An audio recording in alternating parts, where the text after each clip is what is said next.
Hello viewers, आप सभी का मेरे channel study with Satish sir में स्वागत है। आज हम एक बहुत छोटे से टॉपिक को लेकर आए हैं आप लोगों के बीच। टॉपिक बहुत छोटा ज़रूर है लेकिन काफ़ी महत्वपूर्ण टॉपिक है, बहुत इम्पॉर्टेंट है। आज का मेरा टॉपिक है कि कोई भी कंपाउंड जो है उसका मॉलिक्यूलर फार्मूला हम कैसे लिखें। क्लास 9 से क्लास 12 तक के बच्चों में अक्सर ये कन्फ्यूज़न होता है मॉलिक्यूलर फार्मूला लिखना, और कई बार जो है वो कंफ्यूज कर जाते हैं। तो आज हम मॉलिक्यूलर फार्मूला कैसे लिखा जाए इसी पर चर्चा करेंगे और समझने का प्रयास करेंगे, और हम जानेंगे।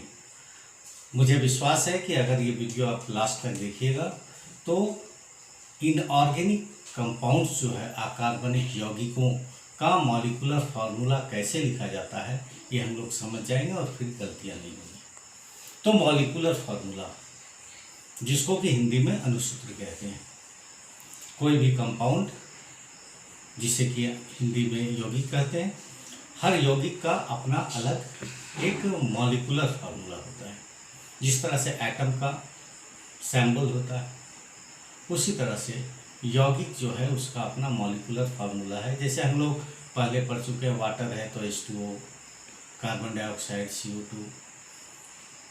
तो यहाँ पर इनऑर्गेनिक कंपाउंड्स अकार्बनिक यौगिकों के बारे में हम लोग पढ़ेंगे कैसे ये फार्मूला लिखा जाता है। तो इस फार्मूला को लिखने के लिए सबसे पहले हमें जानना जो जरूरी है वो संयोजकता, अंग्रेजी में उसे वैलेंसी कहते हैं। ये वैलेंसी क्या है, क्योंकि बिना वैलेंसी जाने हुए हम किसी भी कंपाउंड का मॉलिक्यूलर फार्मूला अनुसूत्र नहीं लिख सकते। तो संयोजकता का मतलब संयोग करने की कैपेसिटी, यानी कंबाइनिंग कैपेसिटी। किसी भी एटम का कंबाइनिंग कैपेसिटी क्या है, कोई भी एटम किसी दूसरे एटम के साथ किस तरह से जुड़ता है, ये डिपेंड करता है उसके वैलेंसी पर, उसके संयोजकता पर। कोई भी परमाणु, कोई भी एटम जितना इलेक्ट्रॉन लूज कर सकता है या जितना इलेक्ट्रॉन गेन कर सकता है या फिर इलेक्ट्रॉन का शेयरिंग कर सकता है, वो उसका एक्चुअली जो है वैलेंसी होता है। वैलेंसी उसी से डिसाइड होता है।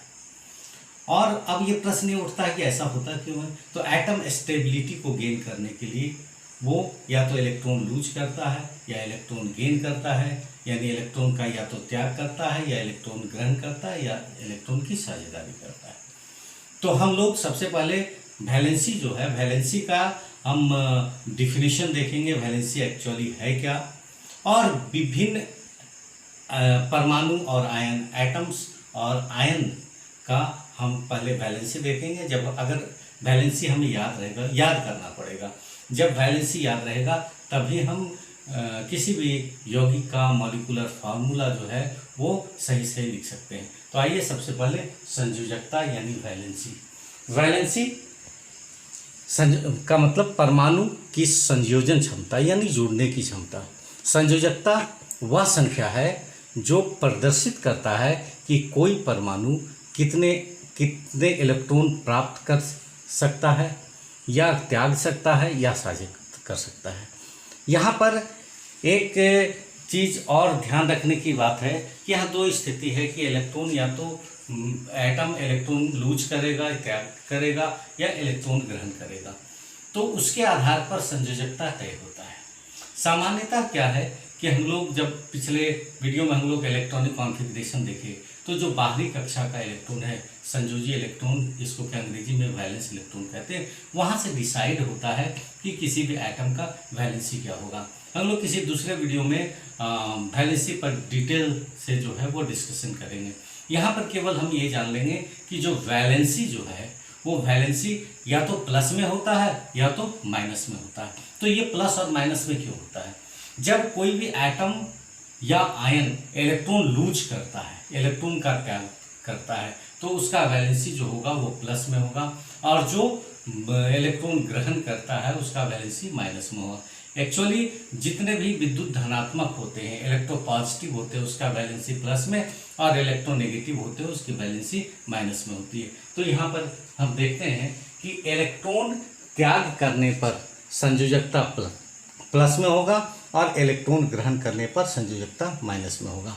अब हम क्या है कि कुछ प्रमुख परमाणुओं और आयन और उसकी संयोजकता को देखते हैं। यहाँ पर ये लिखा हुआ है। इसमें क्या है कि हमें ये याद रखना होगा। जब तक हम ये याद नहीं रखेंगे, कम से कम इतना जो है वो याद रखना होगा, और ये जब याद होगा तब हम उसको अनुसूत्र लिख सकते हैं। अब जैसे देखिए यहाँ पर जैसे सोडियम, तो सोडियम का संकेत Na, वैलेंसी +1। पोटासियम का symbol K, valency +1। Calcium Ca+2। Magnesium Mg+2। Aluminium Al+3। Barium Ba+2। Strontium Sr+2। Manganese Mn+2। Zinc Zn+2। Chromium Cr+3। चांदी Ag+1। सोना का सिंबल Au होता है और इसका 2 वैलेंसी +1 और +3।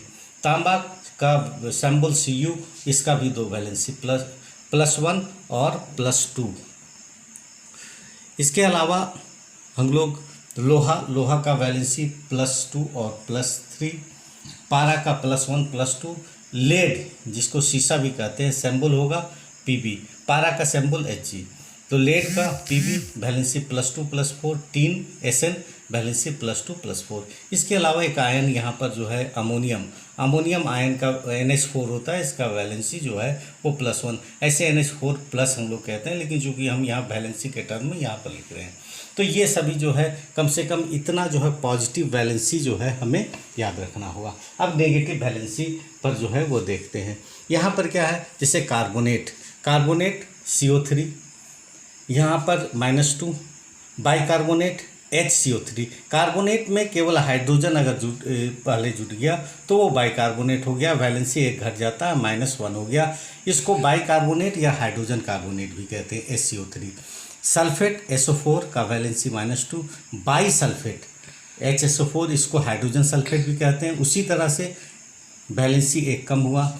सल्फाइट, यहाँ पर ध्यान रखना है 3, सल्फेट, सल्फाइट और सल्फाइड। सुनने में जो है एक जैसा होता है, प्रोनाउंसिएशन में थोड़ा सा अंतर है। यहाँ पर सल्फेट में 8 लगा हुआ ATE, दूसरा है सल्फाइट ITE और तीसरा है सल्फाइड IDE। तो यहाँ पर सल्फेट का SO4 वैलेंसी -2। बाईसल्फेट या हाइड्रोजन सल्फेट का HSO4 valency -1। Sulphite SULPHITE, sulphite SO3 valency -2।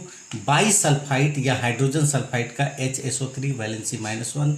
Sulphide SULPHIDE, sulphide S valency -2। बाईसल्फाइड या हाइड्रोजन सल्फाइड वैलेंसी -1। हाइड्रोक्साइड में OH valency -1। Nitrate NO3 valency -1। Nitrite NO2 valency -1। Nitride N valency -3। यहाँ पर भी ध्यान रखना है, नाइट्रेट में ATE लास्ट में, यहाँ पर ITE और यहाँ IDE। उसी तरह से फॉस्फेट PO4 वैलेंसी -3। फॉस्फाइड केवल P वैलेंसी -3। क्लोराइड का Cl, bromide Br -1। Iodide I -1। Fluoride F -1। Oxide O valency -2। इसके अलावा ये एक्चुअली ऑर्गेनिक है, कार्बनिक फिर भी जो है कहीं कहीं पर यूज होता है। Format HCOO valency -1। Acetate CH3COO valency -1। तो ये प्लस और माइनस वाला वैलेंसी कम से कम हमें इतना याद रखना होगा, तभी हम अच्छी तरीके से यानी बिना गलती किए हुए किसी भी कंपाउंड का मॉलिक्यूलर फार्मूला लिख सकते हैं। इस प्रकार जब हम वैलेंसी जान जाएंगे तो वैलेंसी का उपयोग करते हुए हम किसी भी एटम का मॉलिक्यूलर फार्मूला आसानी से लिख सकते हैं। तो अब प्रश्न ये उठता है कि वैलेंसी जानने के बाद हम आसानी से और सही से मॉलिक्यूलर फार्मूला किसी कंपाउंड का कैसे लिखते हैं। तो आइए देखते हैं। यहाँ पर हम एक कंपाउंड जैसे लिए सोडियम सल्फेट। तो सोडियम सल्फेट में सोडियम का जो सिंबल होता है, सोडियम का सिंबल Na और सल्फेट का सिंबल SO4। तो पहले जो है हम यहाँ पर जो सिंबल है वो लिख दिए। अब इसके नीचे जो है उसका वैलेंसी, अभी हम लोग देख चुके, सोडियम का वैलेंसी -1 और सल्फेट का वैलेंसी -2। तो यहाँ पर क्या है कि जब भी कोई कंपाउंड होता है तो एक प्लस वैलेंसी और एक माइनस वैलेंसी वाला होगा। तो इससे इसका वैलेंसी से ये मल्टीप्लाई होगा और इसका वैलेंसी से ये मल्टीप्लाई होगा, तब ये क्या होगा Na2 और SO4 ये होल मल्टीप्लाई 1 से, चूँकि इसका वैलेंसी से मल्टीप्लाई हो रहा है, इसका वैलेंसी से प्लस माइनस साइन हट जाएगा, तब ये कंपाउंड हो गया Na2SO4। ये हो गया। यहाँ पर लिखने के समय एक चीज़ ध्यान देना है कि जैसे सल्फेट, कार्बोनेट, नाइट्रेट, हाइड्रोक्साइड, ये सब में जो ऑक्सीजन होता है उसको हम छोटा नहीं लिखेंगे। ऐसा नहीं कि ऐसे करके SO4 लिख दिए तो नहीं, ये नहीं चलेगा। इसमें क्या है कि जितना बड़ा S है उतना ही बड़ा O होना चाहिए, लगभग उतना ही बड़ा। इसका कारण ये है कि यहाँ पर ये दो अलग अलग एटम्स से मिलकर ये आयन जो है वो बना है, और O जो है चूँकि कैपिटल लेटर और स्मॉल लेटर दोनों सेम होता है, इसलिए जो है उसको हम क्या करेंगे, छोटा नहीं, लगभग एक जैसा लिखेंगे। तो ये हो गया। अब दूसरा हम देखते हैं, जैसे एल्युमिनियम कार्बोनेट, एल्युमिनियम का Al, कार्बोनेट का CO3। तो एल्युमिनियम का वैलेंसी +3, कार्बोनेट का -2, ये हम लोग यहाँ पर देख चुके हैं। इसके वैलेंसी से ये मल्टीप्लाई होगा, इसके वैलेंसी से ये मल्टीप्लाई होगा, तो ये क्या होगा Al2, और ये जो CO3 है, ये CO3 इसके वैलेंसी से मल्टीप्लाई हो जाएगा, तो ये जो है Al2CO3 का होल 3, ये हो जाएगा मॉलिक्यूलर फार्मूला किसका, एल्युमिनियम कार्बोनेट का। अब यहाँ पर हम देखते हैं कैल्शियम फॉस्फेट, तो कैल्शियम का Ca, फॉस्फेट का PO4। फिर ध्यान रखना है वो बहुत छोटा नहीं हो जाए, इसका वैलेंसी +2, इसका वैलेंसी -3। फिर ये जो है मल्टीप्लाई होगा तो Ca3 और ये क्या होगा PO4 का होल 2, इस तरह से। नेक्स्ट एग्जांपल और फिर हम लेते हैं सोडियम ब्रोमाइड, सोडियम का Na ब्रोमाइड यानी Br। यहाँ पर हम लोग देख चुके हैं, इसका वैलेंसी +1, इसका वैलेंसी -1, दोनों क्रॉस मल्टीप्लिकेशन यहाँ होता है, तो Na का 1 और Br का 1, यानी सोडियम ब्रोमाइड में NaBr। इस तरह से अगर मैग्नीशियम हाइड्रोक्साइड लिखते हैं तो मैग्नीशियम का Mg हाइड्रोक्साइड का OH, यहाँ पर O और H भी वही होगा, O छोटा नहीं होना चाहिए। इसका वैलेंसी +2, इसका वैलेंसी -1, दोनों क्रॉस मल्टीप्लिकेशन अगर यहाँ पर होगा, वैलेंसी जो है मल्टीप्लाई हो रहा है, तो Mg और OH का होल 2। इसी तरह से जिंक फॉस्फेट, जिंक का Zn, फॉस्फेट का PO4, जिंक का वैलेंसी +2, फॉस्फेट का -3, ये जब मल्टीप्लाई होगा तो Zn3 और PO4 का होल 2। तो इस तरह से हम लोग यहाँ पर ये देख रहे हैं कि ये वैलेंसी जो है हम वैलेंसी की सहायता से कंपाउंड लिखते हैं। अब यहाँ पर एक प्रश्न ये उठता है कि जब हम यहाँ वैलेंसी देख रहे थे तो यहाँ तक तो ये सभी जो है ठीक है, लेकिन जब ये समस्या यहाँ पर है, यहाँ से यहाँ तक, क्योंकि ये जो एटम हम देख रहे हैं जनरली ये मेटल है, तो यहाँ पर एक के साथ एक नहीं, ये सब बाकी में तो एक एक वैलेंसी है, लेकिन यहाँ पर दो दो वैलेंसी है। जैसे Au जो है यानी सोना का जो है वो 2 वैलेंसी +1 +3 हो गया, तांबा का +1 +2 है, लोहा का +2 +3 है, पारा का +1 +2, तो भी इसका मतलब एक से ज़्यादा वैलेंसी है। तो अब ये प्रश्न उठता है कि एक से ज़्यादा वैलेंसी है तो हम इसमें जो है कौन सा वैलेंसी का यूज करेंगे कंपाउंड लिखने के समय। हम ये देखेंगे कि जब किसी भी मेटल का वैलेंसी, किसी भी धातु का जब एक से ज़्यादा वैलेंसी यानी 2 वैलेंसी है, तो दोनों में से कौन सा वैलेंसी का उपयोग करेंगे। तो आप लोग हिंदी में उपसर्ग और प्रत्यय के बारे में पढ़े होंगे। प्रत्यय और उपसर्ग, उपसर्ग का मतलब जो होता है शब्द के पहले लगता है, जिसको अंग्रेजी में हम प्रीफिक्स कहते हैं, और प्रत्यय जो है वो अंत में लगता है, जिसको इंग्लिश में जो है वो सफिक्स कहते हैं। जैसे मान लिया जाए पा अगर प्रत्यय है तो बुढ़ापा, मोटापा ये शब्द बनता है, यहाँ पर उसका उपयोग करना है।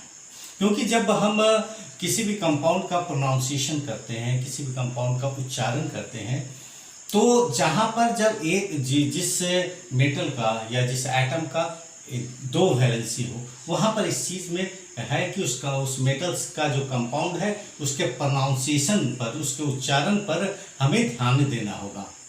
वहाँ पर ये देखना होगा कि जब हम कंपाउंड का नाम ले रहे हैं तो उसमें जो सफिक्स है, जिस प्रत्यय है, वो क्या है।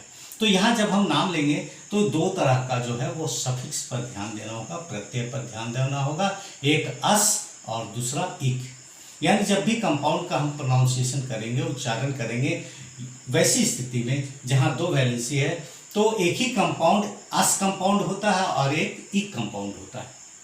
तो वैसी स्थिति में अस और इक में अलग अलग वैलेंसी का यूज होता है। तो अब जैसे यहाँ पर हम कोई उच्चारण करते हैं, यहाँ पर ये ध्यान रखना है कि जब हम उच्चारण जो है वो उच्चारण में आएगा अस और दूसरा जो है वो उच्चारण में आएगा इक।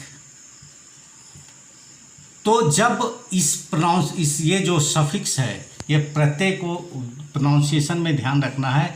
अस जो होगा, अस में कम वाला वैलेंसी यूज होगा, और इक जब होगा तो इक में अधिक वाला वैलेंसी यूज होगा। अब प्रश्न ये उठता है कम और अधिक क्या। जैसे मान लिया एग्जाम्पल हम ले लेते हैं Cu, तो Cu का वैलेंसी हम लोग देखें +1 और +2। इसी तरह से अगर आयरन है Fe, तो इसका वैलेंसी हम लोग देखें क्या, +2 और +3।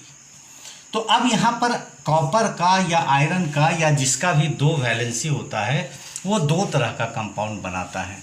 जैसे ये जो है कॉपर का जो है, तो यहाँ पर दो तरह का कंपाउंड बनाएगा, एक बनाएगा क्यूपरस और एक कंपाउंड बनाएगा क्यूपरिक। दोनों कॉपर का कंपाउंड है। अब प्रोनाउंसिएशन में देखिए, अस क्यूपरस, अस आया तो यहाँ पर कम वाला वैलेंसी यूज होगा, और क्यूपरिक यानी अधिक इक आया तो यहाँ पर अधिक वाला वैलेंसी यूज होगा। तो इसका मतलब है कॉपर का +1 और +2, तो जब क्यूपरिक होगा तो +2 वाला यानी अधिक वाला, दोनों में से जो अधिक है, और अस जब आएगा तो कम वाला यानी +1। उसी तरह से अगर फेरस और फेरिक, अब यहाँ पर देखिए हम फेरस कहते हैं तो अस आ गया, यानी अस का मतलब क्या हो गया, कम, और इक आ गया, इसका मतलब क्या हो गया, अधिक। तो अब यहाँ पर आयरन में दो वैलेंसी है, एक +2 और +3, तो दोनों में कम कौन है, तो +2 है। तो जहाँ फेरस जब आएगा तो वहाँ +2 वैलेंसी का यूज होगा, और जब फेरिक आएगा तो +3 वैलेंसी का यूज होगा। अब इसका उपयोग करते हुए हम लोग कंपाउंड का नाम लिखेंगे। अब जैसे यहाँ पर देखिए, यहाँ कंपाउंड हमें लिखना है फेरस हाइड्रोक्साइड, तो अब यहाँ पर, और दूसरा है फेरिक हाइड्रोक्साइड। तो अब फेरस हो या फेरिक, दोनों में आयरन जो है वो Fe होगा, हाइड्रोक्साइड में दोनों में OH होगा। हाइड्रोक्साइड का वैलेंसी -1। अब यहाँ पर चूंकि Fe का वैलेंस दो वैलेंसी है, +2 और +3, तो हमें अब ये डिसाइड करना होगा कि कहाँ पर हम +2 वैलेंसी का यूज करेंगे और कहाँ पर +3 वैलेंसी का यूज करेंगे।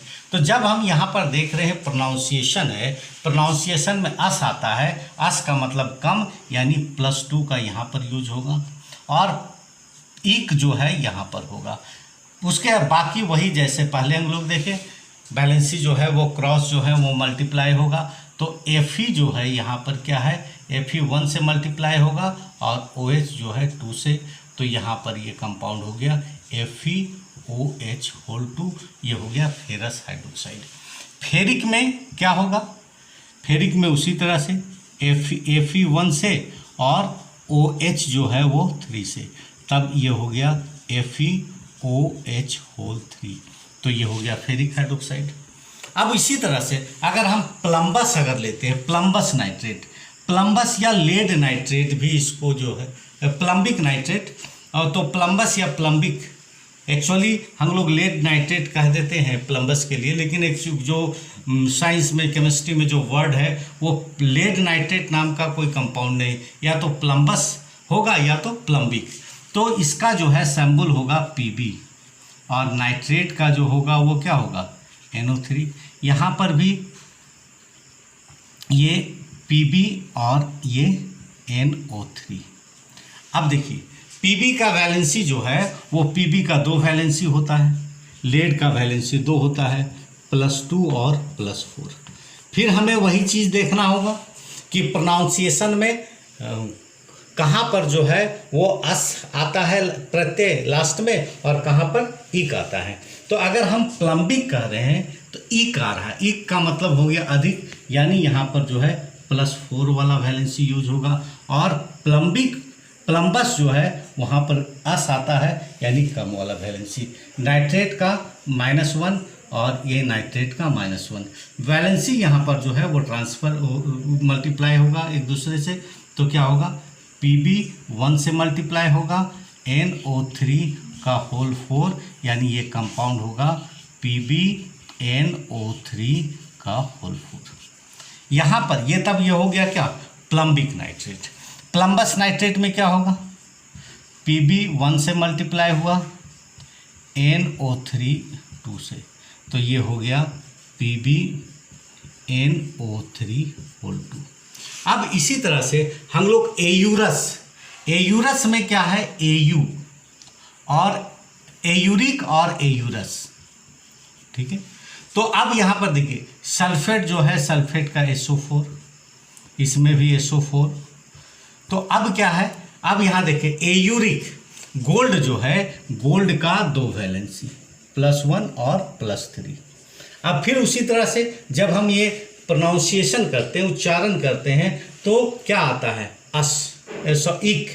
इक आ गया, यानी इक का मतलब अधिक, तो यहाँ पर अधिक कौन होगा +1 और +3 में, तो +3, और यहाँ पर जो अस कम जो होगा तो ये +1, सल्फेट का -2, इसका -2, इस तरह से क्रॉस करके हम इसका लिख सकते हैं। तो इस तरह से अगर लिखते हैं तो यहाँ हो गया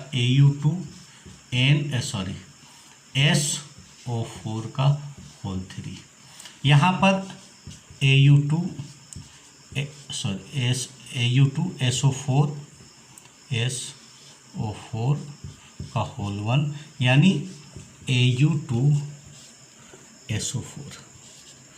इस तरह से हम लोग जो है वो लिख सकते हैं। इसी तरह से मर्क्यूरस में जब होगा तो Hg, मर्क्यूरिक या मर्क्यूरस में Hg, एस्टेनस या एस्टेनिक में Sn। हमें उसके अनुसार ही करना है कि अस है या इक, और उसके अनुसार हम लोग क्या करेंगे कि इस तरह से हम लोग कंपाउंड लिख सकते हैं। तो अब हम इस तरह से अगर हम इतना अगर ध्यान रखें तो हम किसी भी इनऑर्गेनिक कंपाउंड्स, अकार्बनिक यौगिक जो है, उस अकार्बनिक यौगिक का मॉलिक्यूलर फार्मूला आसानी से लिख सकते हैं। लेकिन उसके लिए हमें क्या याद रखना होगा, उस वैलेंसी याद रखना होगा कि एटम और आयन का वैलेंसी कितना है।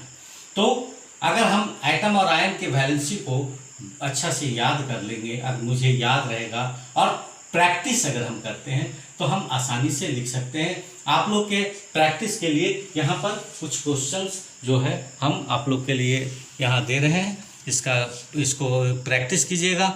Sodium hydroxide, calcium carbonate, barium chloride, chromium sulphate, potassium bicarbonate, mercuric sulphate, strontium nitride, sodium phosphide, stannous chloride, auric nitrate, calcium formate, sodium acetate, cupric iodide, barium sulphide और ammonium sulphate.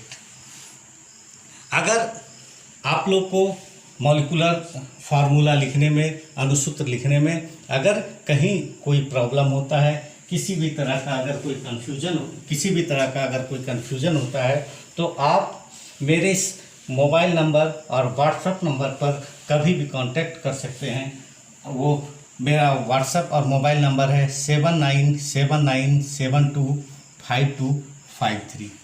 तो इस तरह से हम आज किसी भी कंपाउंड का मॉलिक्यूलर फार्मूला कैसे लिखा जाता है ये जाने। उम्मीद है मेरा यह वीडियो आपको अच्छा लगा होगा।